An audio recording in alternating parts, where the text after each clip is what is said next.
आइए देखते हैं अपना क्वेश्चन नंबर 31। क्या कह रहे हैं वो आपसे, what will be 500 rupees amount in 10 years after its deposit in a bank which pays annual interest rate of 10% compounded annually। दो तरीके के इंटरेस्ट होते हैं, एक होता है भाई सिंपल इंटरेस्ट और दूसरा होता है कंपाउंड इंटरेस्ट। और मुझे लगता है कि आप लोगों ने अगर 11th में मैथ्स ली है तो ये चीज़ें पता होंगी, बट अगर किसी को 1% भी डाउट है कि भाई सिंपल इंटरेस्ट और कंपाउंड इंटरेस्ट में डिफरेंस क्या होता है तो मैं बता देता हूँ। चलो जी, बहुत सारे हैं। सिंपल इंटरेस्ट का क्या मतलब है, जरा समझिएगा। मान लीजिए मैंने 1 लाख रुपए किसी को दिए, कितने परसेंट पे, 10% पे। अगर मैंने मंथली दिए तो ये बंदा आकर हर महीने मुझे कितने रुपए देगा, 10,000 रुपीज देगा एज एन इंटरेस्ट। अगले महीने भी आके मुझे कितने देगा, 10,000। अगले महीने उसके बाद भी, जैसे कि आपने गोल्ड अगर कभी डाला हो शॉप पर तो वो 2% या 3% लेता है। अगर 1 लाख रुपए आपने लिए तो 2,000 रुपए हर महीने के लेगा, हर महीने 2,000 रुपए। अगर आप नहीं भी दे पाए तो 6 महीने के बाद दोगे तो 6 2 12, मतलब कि कितने हजार रुपए देने हैं, 12,000 रुपए। क्या बात समझ में आ रही है। तो एक फिक्स्ड अमाउंट मिलता है हर महीने। अगर इसको हम एनुअली देखें तो अगर आपको कोई 10% दे रहा सिंपल इंटरेस्ट पे तो आपको एवरी ईयर कितने मिलेंगे, 10,000 रुपीज। फिर उसके नेक्स्ट ईयर भी कितने मिलेंगे, 10,000 रुपीज। उसके नेक्स्ट ईयर भी कितने मिलेंगे, 10,000 रुपीज। ये होता है सिंपल इंटरेस्ट, जब इंटरेस्ट रहता है फिक्स।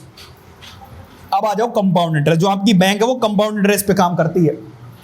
कैसे, अगर आपने 1 लाख रुपए बैंक में डिपॉजिट कर दिए, बैंक वैसे 10% देती नहीं है, बस कैलकुलेशन इजी करने के लिए मैं 10% दे रहा हूं, वो तो 4 to 5% देती है। अगर वो 10% दे रही है तो नेक्स्ट ईयर वो आपको 1 लाख रुपए तो देगी देगी, ये तो आपके ही है, 10,000 रुपीज वो इंटरेस्ट दे देगी।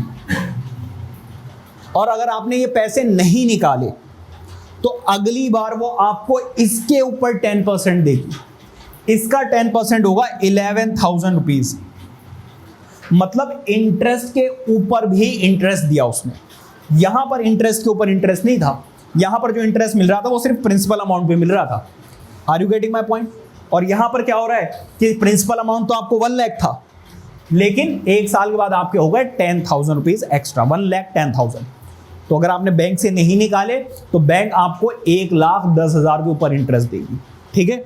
लेकिन लाला जी हर महीने 2,000 रुपए ले रहे थे, वो इंटरेस्ट के ऊपर इंटरेस्ट नहीं लगा रहे थे, जबकि आपने 6 महीने के बाद दिए।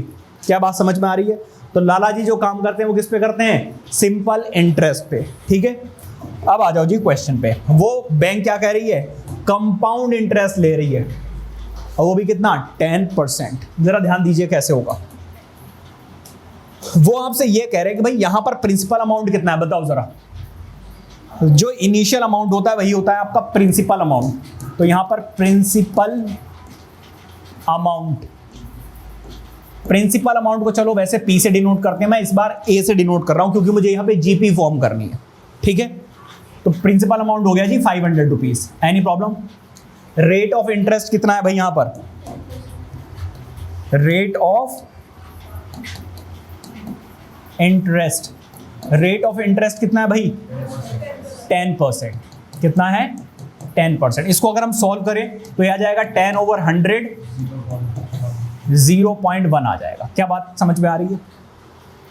Any problem. या फिर ऐसे ही रखना चाहो तो ऐसे रख लो, कोई दिक्कत वाली बात नहीं। क्या रखूं, कैलकुलेशन है भाई, सिंप्लीफाई करोगे ना आप।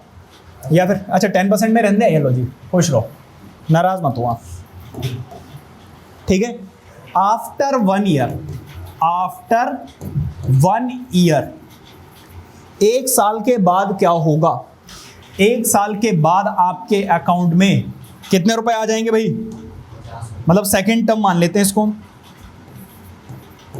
एक तो आपको 500 रुपए तो रहेंगे ही रहेंगे अकाउंट में, 500 रुपीज तो रहेंगे ही रहेंगे, साथ में इसका 10% और मिलेगा आपको। क्या बात समझ में आ रही है।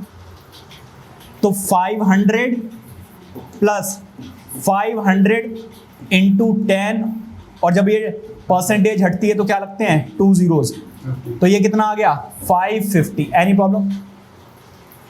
आफ्टर 2 ईयर्स, आफ्टर 2 ईयर्स क्या होगा भाई, थर्ड टर्म मान लेते हैं। देखो अब आपका प्रिंसिपल अमाउंट कितना बन चुका है 550, क्योंकि मैं सिंपल इंटरेस्ट वाले फॉर्मूले से निकाल रहा हूं। तो 1 साल के बाद अब आपके अकाउंट में कितने आ चुके हैं 550 रुपए। अब बैंक जो इंटरेस्ट देगा वो किसके ऊपर देगा 550 के ऊपर देगा। ये देखो अकाउंट्स वाली लड़की है तो फटाफट कैलकुलेट कर रही है उसे, है आपको लग रहा है ये तो मुझे आता ही है, तो कुछ भी नहीं है। 550 यहां देखो जरा 550 इंटू 10, यहां पर कितना आ जाएगा 100। देखो 1 0 से 1 0 कैंसिल आउट, 1 0 से 1 कितना आ रहा है 6, नहीं कितना आ रहा है भाई 55 आ रहा है ना, 565 आ रहा है। कितना आ रहा है 506 आ रहा है, 605 सॉरी क्या बोल रहा हूँ 605। देखो 5 आ जाएगा, फिर क्या आ जाएगा 10 कैरी 1 605 आ जाएगा। तो दिस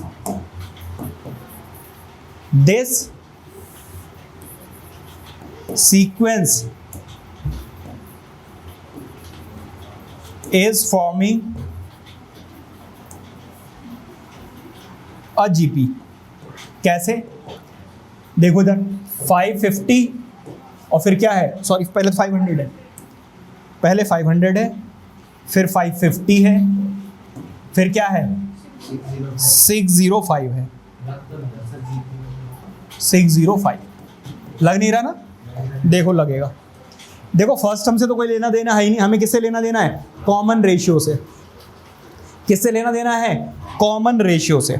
तो रेशियो अगर आप निकालोगे, रेडियो नहीं यार क्या कर रहा हूं मैं, रेशियो क्या होता है A2 ओवर A1 नहीं होता है।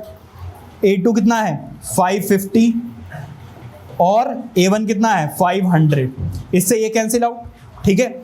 अब अगर देखो तो 5 से ये कैंसिल आउट 1 1 और नीचे कितना बचा 10, तो कितना आ रहा है 1.1 आ रहा है। रेशियो क्या आ रहा है, आगे भी करके देख लो, इसको भी करके देख लो आप, 605 डिवाइडेड बाय 550, डिवाइड करो जरा, किससे डिविजिबल है जरा देखिएगा, 11 से डिविजिबल है या नहीं है ये, देखो जरा 60 है ना, 11 से देखो 5 जा, देखो 5 जा तक करो 55 आ जाएगा ही नहीं आ जाएगा।